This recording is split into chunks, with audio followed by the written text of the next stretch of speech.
फिर मुगल लोग आए, मुगलों ने यहाँ कब्जा किया, उन्होंने अपने राज्य साम्राज्य को फैलाया। फिर कुछ समय के बाद अंग्रेज लोग आए, अंग्रेजों ने यहाँ कब्जा किया, उन्होंने अपने साम्राज्य को फैलाया। और फिर इनको भगाने के लिए, अंग्रेजों को भगाने के लिए पूरी ताकत लोगों ने झोंक दी। आज 75 वर्ष बीत जाने के बाद, तथाकथित आजादी के 75 वर्ष बीत जाने के बाद, भारत के राजनेताओं ने जितना अंग्रेज और मुगल नहीं लूट पाए, उससे ज्यादा 75 वर्षों में देश की अकूत संपदा को लूट करके विदेशी बैंकों के खजानों में भारत के राजनेताओं ने धन को भर दिया। आज हम आप सब जब नेताजी सुभाष चंद्र बोस जिंदाबाद के नारे लगाते हैं, परम संत बाबा जगदेव जी महाराज के जिंदाबाद के नारे लगाते हैं, तो बहुत से लोग सुनकर के अचंभित होते हैं और बहुत से लोग मजाक बनाते हैं। ये भी है, लेकिन मजाक बनाने वाले लोगों को ज्ञान ही नहीं है कि वर्तमान में इस धरातल पर जिस तरीके से देश और दुनिया की व्यवस्था चल रही है और हो रहा है, क्या इस देश और दुनिया को बचाने वाला कोई है? हिंदुस्तान के राजनेताओं में, दुनिया के राजनेताओं में, दुनिया के सभी धर्मों में कोई है जो इसे बचा सकता है? इन दो शक्तियों के अलावा और भारत ये ऋषि मुनियों का देश है, ये संत महात्माओं का देश है, ये कर्म योगियों का देश है। जो महापुरुष मृत्यु को स्वयं अपनी मुट्ठी में लेकर के घूमते हैं, जो स्वयं ब्रह्म सत्ता हो, उसको कौन मार सकता है और कौन यहां से भेज सकता है? ये लोग भूल गए। इसलिए ये दोनों महाशक्तियां ये अपने अपने कामों में लगी हुई है। आने वाला समय, जिस समय बहुत जल्दी उनका पदार्पण जब होगा इस पृथ्वी पर, इस मृतलोक में, पृथ्वी पर मृतलोक का मतलब कि जिस जगह वो बैठे हुए हैं वो एक सिद्ध आश्रम है, ज्ञानगंज है। सिद्ध आश्रम का खेल राजरास आप लोगों को नहीं मालूम है। ये सिद्धाश्रम भगवान कृष्ण ने बनाया। जब उनके जाने का समय आया तो लोगों ने, संत महात्माओं ने आकर के कहा कि अब आप तो जा रहे हैं, आपके जाने के बाद कलयुग आ जाएगा, उसके बाद हम लोग रहेंगे कहां? तो हिमालय पर सिद्ध आश्रम, एक आश्रम का निर्माण किया और कहा कि अब आप लोग यहीं पर रहेंगे, और जब वो समय आएगा तब पुनः कोई ना कोई महाशक्ति आएगी और फिर आप सबको लेकर के जाएगी।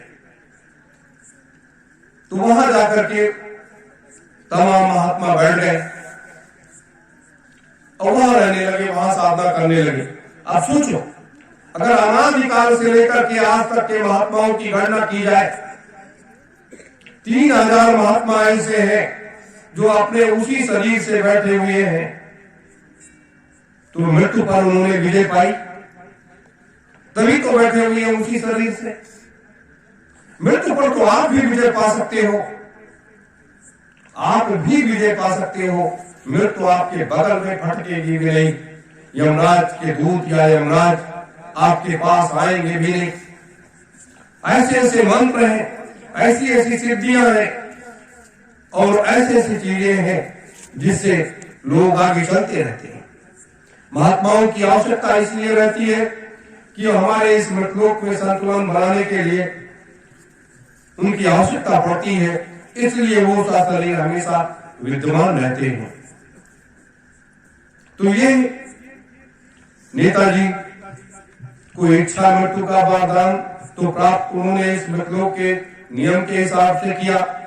और पहली बात ये जान लो कि संतों की श्वासों की पूंजी का निर्धारण कभी होता नहीं। संतों के शरीर से अगर ये सारे मांस भी हट जाए, सारी चीजें केवल हड्डियां रह जाएं, तो हड्डियों में उनके जीवात्मा छिपी होती है, रहती है, हड्डियों से वो निकलती ही नहीं है। उसको अगर एक बार पीस भी दोगे तोड़ करके, तो वो जीवात्मा आप समाप्त नहीं कर सकते, और वो जीवात्मा फिर 10 मिनट के अंदर अपने उस पूरे शरीर को ऐसे धारण कर लेती है, क्योंकि उनको कायाकल्प की विद्या मालूम होती है कि अणुओं में अपने शरीर को बिखेर देते हैं और फिर उस शरीर को पुनः वैसे बना लेते हैं। ये जिसके पास विद्या है उसको आप क्या कर सकते हैं? तो ये अनभिज्ञ लोग, ना समझ लोग, जिन्हें अज्ञानी लोग कहा जाता है, जो अध्यात्म धर्म के बारे में मूर्ख है, संत महात्माओं के बारे में कुछ जानते ही नहीं है, वो लोग इन शब्दों का प्रयोग करते हैं। अभी तो इन महापुरुषों को हजारों साल इस पृथ्वी पर रहना है, हजारों साल इस पृथ्वी पर रहना है।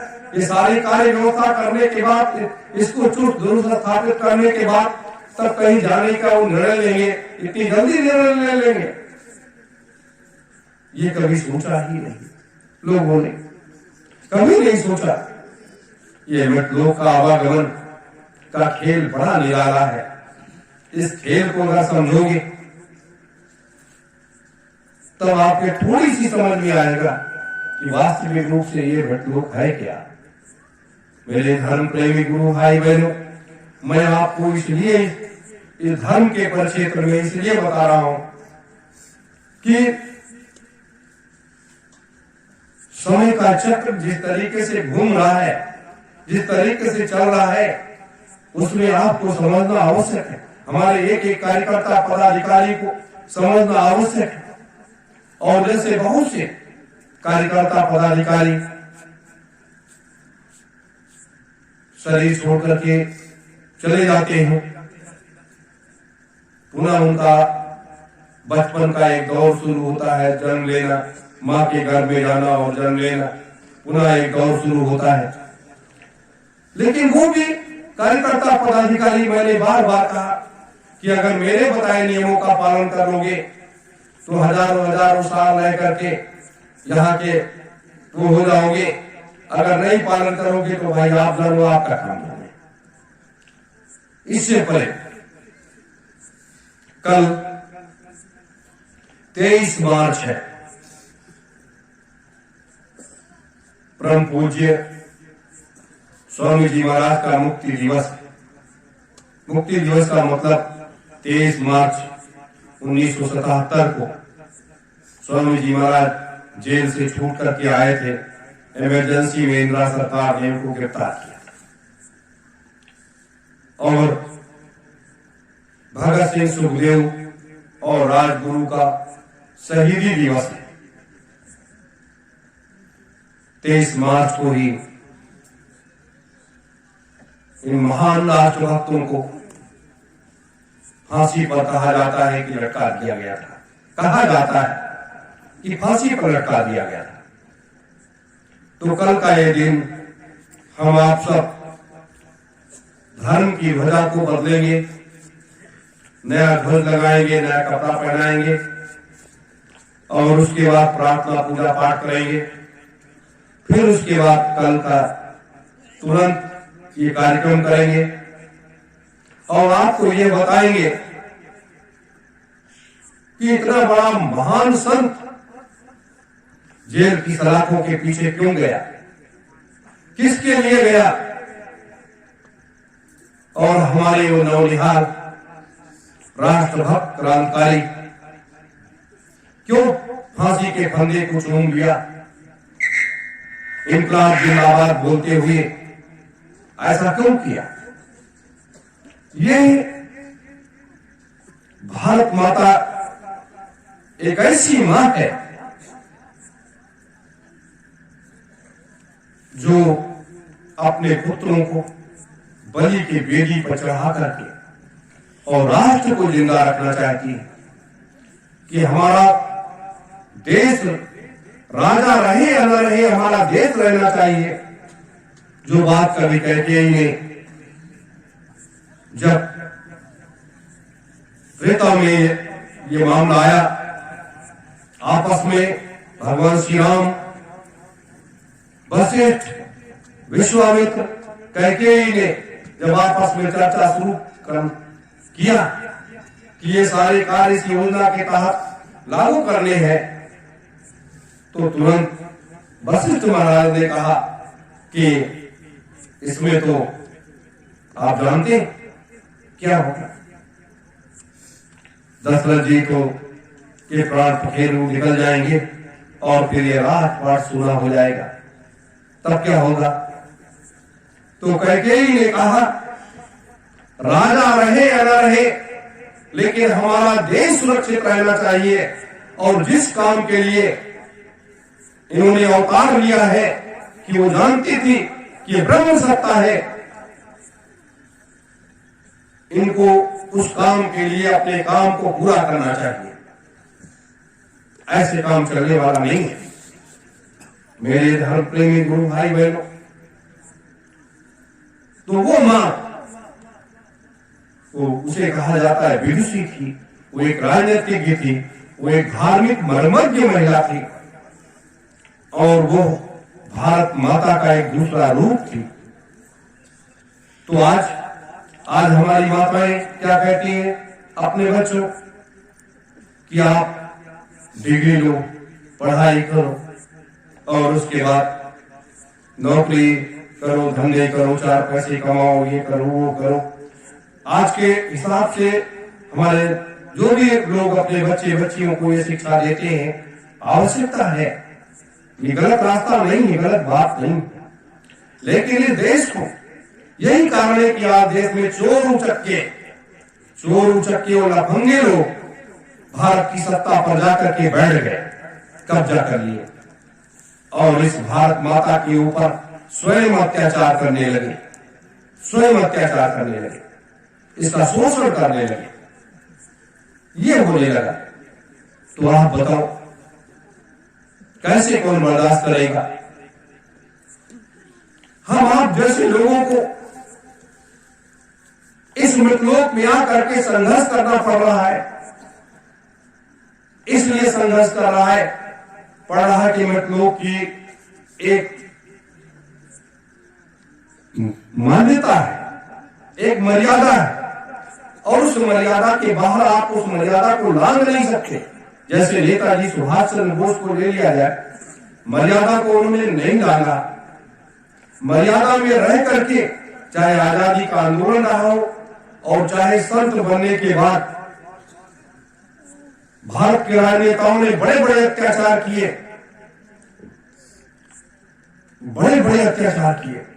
एक व्यक्ति की 13 जगह समाधियां बनवाई, 13 बार उस नेताजी को मारने का प्रयास इस सरकार ने किया 75 वर्षों में, लेकिन उसके बाद भी वो मार नहीं पाई। आप बताइए, एक व्यक्ति एक बार जन्म लेता है और वो 13 बार मारता है, और 13 समाधियां बनती हैं उनकी, और उसके बाद वही सरकार कहती है कि अभी नेताजी की मृत्यु नहीं हुई। ये स्थिति है ये सरकार की। तो वो मर्यादा में रह करके कि जब कोई महात्मा बन जाता है, जैसे कल भी मैंने कहा था कि विश्वामित्र जी महाराज ब्रह्म ऋषि बन जाने के बाद, तो जब व्यक्ति ब्रह्म ऋषि बन जाता है तो वो कई चीजों से परे हो जाता है, वो उसके हाथ पांव सब बन जाते हैं, वो उससे बाहर निकल ही नहीं सकता।